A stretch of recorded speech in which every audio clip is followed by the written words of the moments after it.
नमस्कार दोस्तों, हिंद न्यूज समाचार में आप सभी का स्वागत है। आज हम बात करने जा रहे हैं उस राजनीतिक घटनाक्रम के जिसने हमारे पूरे देश में बहुत बड़ा तूफान आ गया है। यह मामला सिर्फ बिहार या दिल्ली के नहीं बल्कि हमारे पूरे देश की है। अब राजनीति लोकतंत्र और आम आदमी के भरोसे पर साफ दिखाई दे रहा है। बात करते हैं देश की। इस समय एक ऐसे दौर से गुजर रहा है जहां कुछ लोग इसे ऐतिहासिक कदम बता रहे हैं तो कुछ लोग इसे राजनीतिक खेल बता रहे हैं। लेकिन बात करते हैं उस राजनीतिक घटनाक्रम पर जहां के लोगों के मन में उम्मीद भी है और डर भी। उम्मीद करता हूं इस बात की जो अब कानून सबके लिए बराबर होगा, और डर इस बात का है बड़े से बड़े मामले की तरह दब ना जाए। और अब इस मामले में जब प्रवर्तन निदेशालय यानी ईडी ने कहा कि जांच पूरी तरह से हो चुकी है और लेकिन अब कानून अपना काम करेगा, तो देश भर में चर्चा तेज हो गई।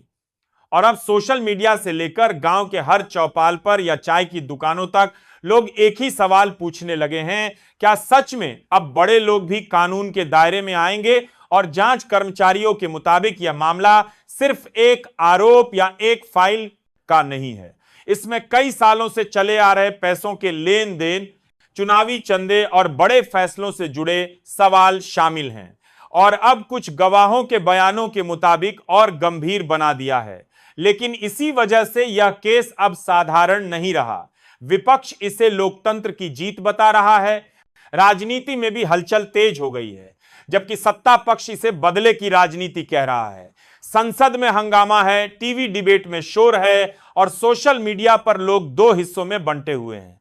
लेकिन देश के प्रधानमंत्री नरेंद्र मोदी, गृह मंत्री अमित शाह, नीतीश कुमार और राहुल गांधी, सभी के नाम इस राजनीतिक बहस के केंद्र में हैं। और कुछ लोग इन्हें मजबूत नेतृत्व मानते हैं तो कुछ लोग सत्ता के गलियारी में केंद्रीकरण का आरोप लगाते हैं। लेकिन इन सब के बीच आम आदमी जनता यह पूछ रही है कि अब सरकार कहां है? जो महंगाई, बेरोजगारी और रोजमर्रा की समस्याओं पर कब ध्यान दिया जाएगा? जब सवालों के साफ जवाब नहीं मिलते तो जनता का भरोसा कमजोर होने लगता है। लेकिन राजनीतिक लोकतंत्र सिर्फ चुनाव जीतने का काम करता है और जनता को जवाब देने की जिम्मेदारी भी है। इतिहास गवाह है कि जनता का फैसला अचानक आता है और अचानक चला जाता है, इसीलिए भरोसा टूटता है। और बादी नीचे आज के लिए जनता को भरोसा टूटता है तो सबसे ताकतवर लोकतंत्र की सरकारें भी हिल रह जाती हैं, क्योंकि अब लोकतंत्र की असली ताकत जनता के ऊपर है। और आज जरूरत है ईमानदारी, पारदर्शिता और खुली बहस की। अगर गलती हुई है तो सच्चाई सामने आनी चाहिए, और अगर आरोप गलत हैं तो उन्हें साफ शब्दों में जवाब देना चाहिए, क्योंकि चुप्पी कभी समाधान नहीं होती। अब सवाल यह है कि सच सामने आएगा कैसे? सच तब सामने आता है जब जांच निष्पक्ष हो, जब कानून पर किसी का दबाव न हो और जब सबूत बोले न कि बयान। आज देश की जनता यही देखना चाहती है कि जांच एजेंसियां बिना डर और बिना पक्षपात के अपना काम कर पाती हैं या नहीं। अगर जांच सही दिशा में जाती है, अगर अदालत में मजबूत सबूत पेश होते हैं और अगर फैसले समय पर आते हैं, तो यह देश के लोकतंत्र के लिए एक बड़ा संदेश होगा। यह साबित होगा कि भारत में कानून सिर्फ किताबों में नहीं बल्कि जमीन पर भी काम करता है। लेकिन अगर यह मामला भी धीरे धीरे ठंडा पड़ जाता है तो उन्हें तारीखों पर तारीखें पड़ती रहीं और अंत में कोई ठोस नतीजा नहीं निकला तो जनता का भरोसा और कमजोर होगा। क्योंकि लोग पहले भी ऐसे कई मामले देख चुके हैं जिनमें बड़े वादे तो किए गए लेकिन इंसाफ अधूरा रह गया। आने वाले दिनों में बहुत कुछ तय होगा।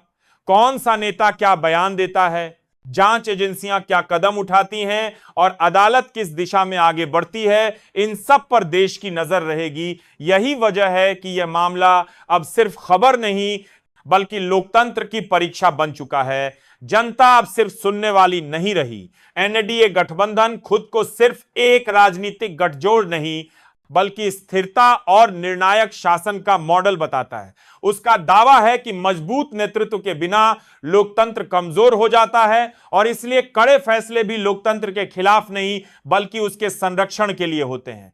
एनडीए यह मानता है कि विकास, सुरक्षा और कानून का सख्त पालन यही लोकतंत्र की असली नींव है। वह सवाल पूछ रही है, तुलना कर रही है और अपने खुद बना रही है यही लोकतंत्र की असली ताकत है। सत्ता चाहे जितनी भी मजबूत हो, अगर जनता का भरोसा टूट गया तो उसकी नींव हिल जाती है।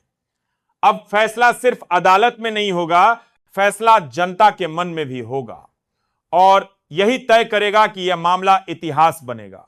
अब यह सिर्फ राजनीति की कहानी नहीं रह गई है, यह भरोसे की कहानी है।